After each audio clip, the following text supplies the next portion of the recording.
Back, we are back. Let's talk AstroWorld Fest, okay? I'm going to make sure all of my all of my statements are reliable, okay? I don't want to say anything that's not reliable, okay? Um so over the weekend, Travis Scott had his AstroWorld Festival. Okay, it was supposed to be a 2-day festival in Houston. It ended up just being 1 day. And let's just go to CNN. I'm gonna make as much of my information be aligned with the information that y'all can find online. I think the reason why, and I was thinking about this before I went live today. I think the reason why I want to have the information be reiterated this way is because some people don't be reading, right? Like they don't be reading the articles. And this is such like a tragic situation that I feel like it's imperative that we use the information that's available, and that also pays as much respect as possible to the families.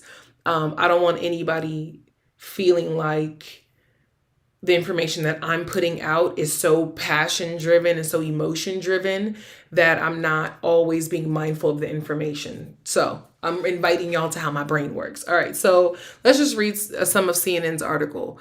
Members of a densely packed crowd surged toward a stage and were crushed against each other at a Houston music festival Friday night. At least 8 people were killed and scores of others were injured in the chaos, witnesses and officials said.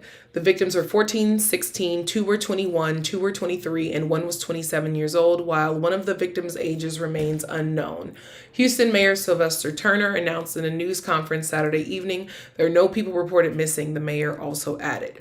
At least 25 people were transported to the hospital, and of those, 13 remained hospitalized Saturday afternoon. The mayor said 5 of them are under 18 years old. Okay. So I want to connect what we've all seen on social media with what I've read so far. When the videos initially came out, one of the first videos that I saw was when the VIP, the gate that protected and closed off the VIP section had been barricaded down and people were trampled. Okay. When that video was recorded, it was broad daylight. Like the sun was up. So let's keep that in mind when we're thinking about like how this day progressed. Okay. So Mayor Turner says there are a lot of unanswered questions over the next several days, several weeks, could be even longer. We'll take an in-depth look at everything that took place, why it took place, what steps we can do moving forward to mitigate an incident of this kind from taking place. About 50,000 people were at the sold-out AstroWorld Festival at NRG Park, the stadium complex where the Astrodome and the NRG Stadium stand, when the incident began just after 9 p.m. Now, here's my issue with, again, it's the information that's presented on the internet and what we all saw.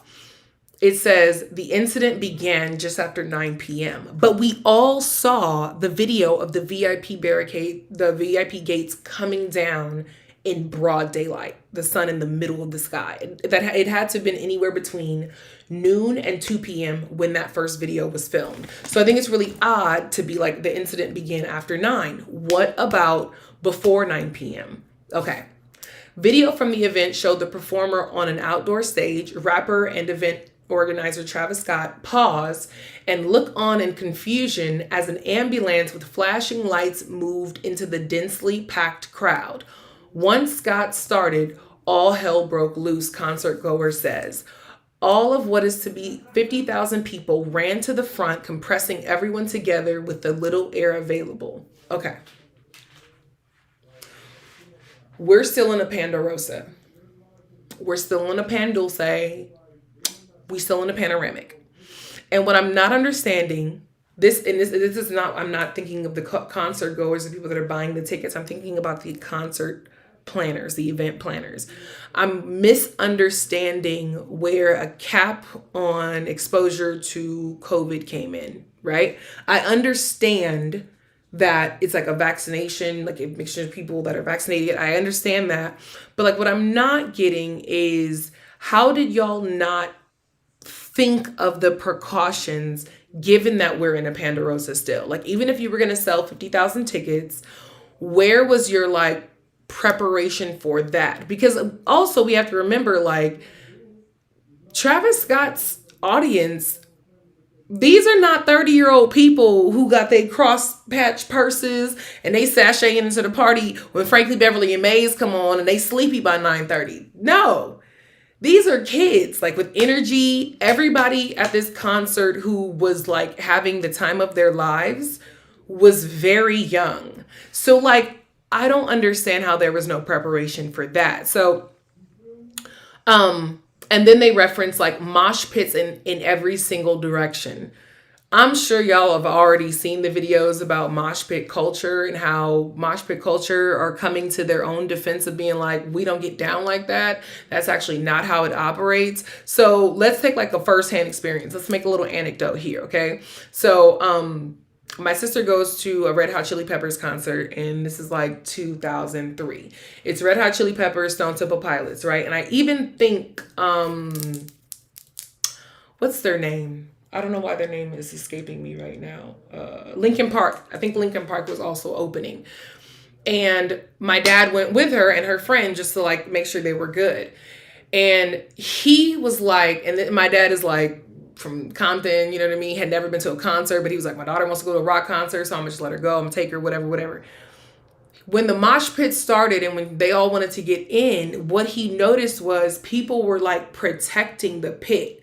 It was like only a few people went at a time. If somebody got hurt, they got picked up and taken to the side. Like, it was a real like honor system about how the mosh pit went. And it was diverse. It wasn't just, you know, palm people. It was everybody who was there. Everybody who was anybody was in the pit, you know, even including kids of color. So I've always had that memory in my mind of mosh pits. I've never been afraid of a mosh pit because of knowing that, oh, there's a mosh pit culture, right?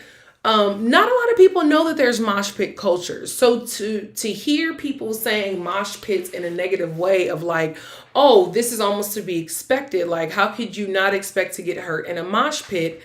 It's because you don't understand the actual culture of how moshing works. And so that was a part that like a lot of people, but also again, these are very young people. These are all attendees likely under the age of 25. So I can get them not understanding mosh culture. Mosh culture is a part of like grunge and alternative, and like the exposure to that was a lot.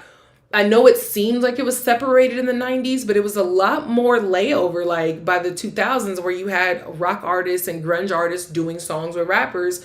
You know, that happened a lot toward the mid 90s going into 2000s. So the mosh culture was a little bit more understood. You had Method Man and Redman going on tour with was it Limp Bizkit? I think they went on tour with.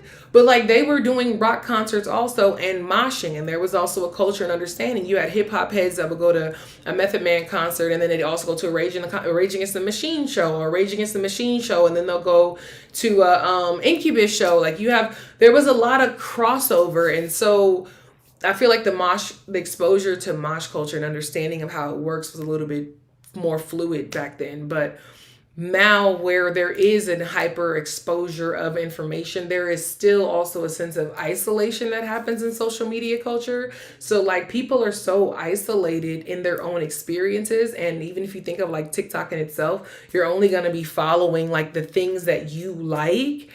You're only experiencing things you like. There's very little layover. It seems like there's a lot of crossover. It seems like there's a lot of opportunity for crossover, and there is, but people don't actually utilize that crossover. So yeah. So continuing with the article, the company responsible for organizing the event, Live Nation, issued a statement saying they were heartbroken for those lost and impacted. We'll continue working to provide as much information and assistance as possible to the local authorities as they investigate the situation. People there described being increasingly squeezed in the minutes before Scott's performance began, and then feeling crushed and seeing others pass out and scream in terror once the show started. The crowd was squishing me so much that I felt like I couldn't breathe. I started screaming for help. I felt so scared, like I was gonna unalive. The amount of people I saw getting hurt, passed out, bleeding, crying is crazy. When Scott came on stage, everything started to happen. People just went berserk. I realized that people were unaliving. The crowd, for whatever reason, began to push and surge toward the front of the stage, which caused the people in the front to be compressed. People began to fall out, become unconscious. Another woman in the crowd ultimately passed out, and it was apparently crowd surfed to safety, as she wrote on an Instagram post. As the timer on the screen counted down 30 minutes to Scott's performance, people compressed up against each other and were pushing forward and backward, and it got progressively worse. I was having constant pressure on my chest, constant pressure on my back. From the side, I was being squeezed. Right when he started performing his first song, I looked at my boyfriend and said, "We have to get out of here." He said, "I can't. We can't." And I just remember looking up and passing out and then going in and out of consciousness. She remembers being pulled over a fence and ultimately waking up for good in a chair. The deadly surge came hours after one person was injured when people rushed through the VIP entrance in the event in the afternoon. So that's the part that I was saying 10 minutes ago. When we all saw that first video of the gate coming down and everybody, running through, the festival should have ended right then. The festival should have ended right then.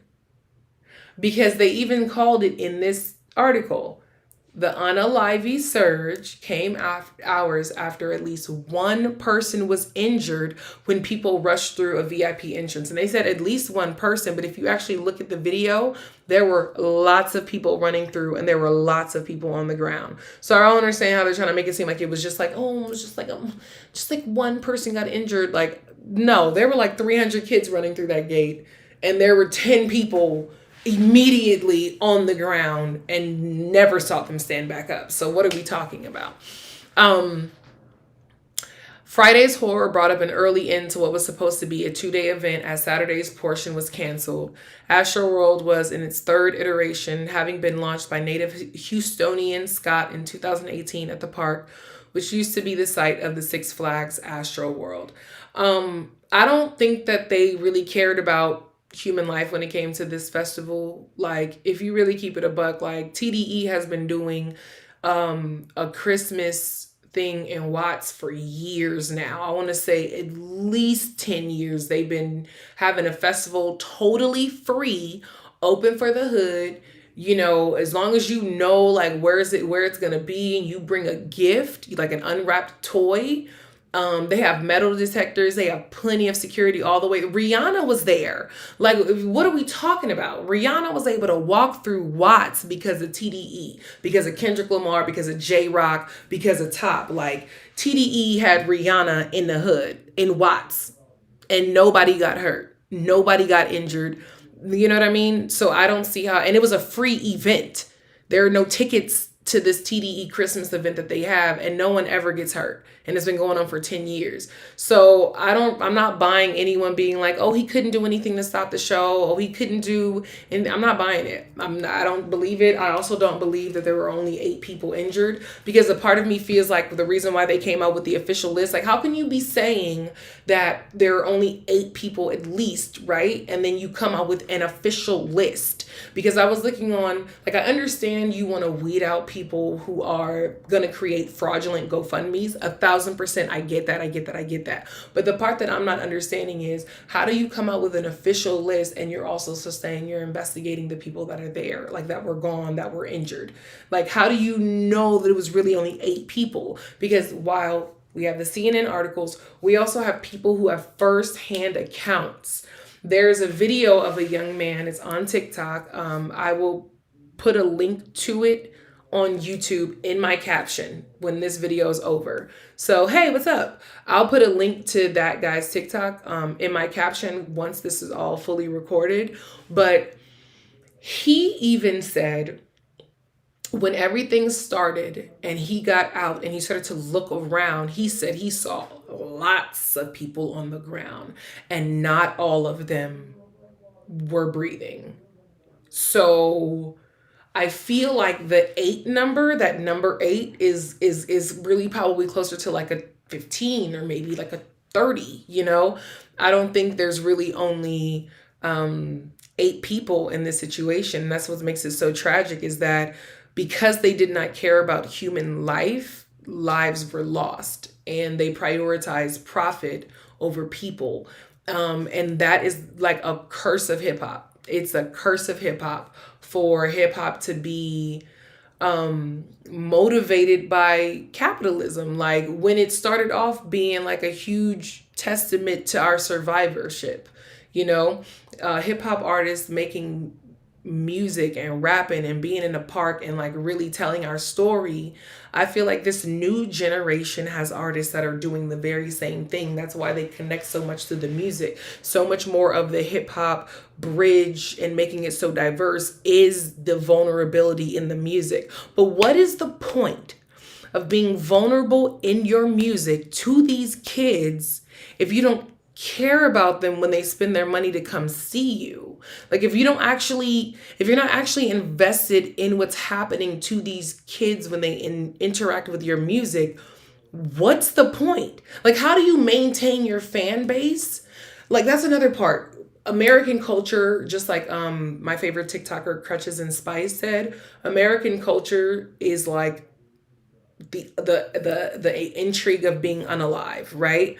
But how do you maintain your fan base if your vulnerability in your music doesn't come off as vulnerability when they see you on stage? Like, does that make sense? Like, how can people trust you when they see you? I'm not even talking about in a one-on-one interaction, because I've seen so many videos of celebrities being terrible in one-on-one interactions. I'm talking about if at a concert, like if you think about Chester from Linkin Park, there's actually a video of Chester stopping his entire show for one audience member. Like, and you couldn't stop it for what we know is an official list of 8? That just isn't making any sense to me. It's not making any sense to me. It's unfair. Like, it's unfair. And I remember saying before, like, okay, so this probably all started going viral like throughout the night. I just so happened to be up and I was watching all this stuff play out on Twitter. And I tweeted, I need to pull up the tweet. I tweeted, it's going to be really, because they were saying that they couldn't stop the show because of like the production and like the video, like because they were live streaming. That's what they told the kids. Like, we can't stop because we're live streaming. That's what somebody said, production said. And I tweeted, I said, it's going to be really terrifying when they realize that not all of those screams in the crowd were of celebration. It's going to be really creepy. When people are, I remember thinking that, being like, it's going to be so creepy when it's going to be so creepy when people rewatch their videos and actually realize that not all of the screams were screams of joy and celebration and like excitement for their favorite artist. That's what I was thinking. And I hopped on TikTok and I was just scrolling through, and somebody just so happened to be like, I just rewatched my videos from the festival, and like, horrible. It's just so sad. Like, truly, rest in peace to all of those young people that were, you know, whose lives were lost at that festival. It just is unbelievable. Unbelievable. I cannot even fathom sending my child to a festival of their favorite artist after they survived 2 years in a global pandemic and they don't come home. I can't.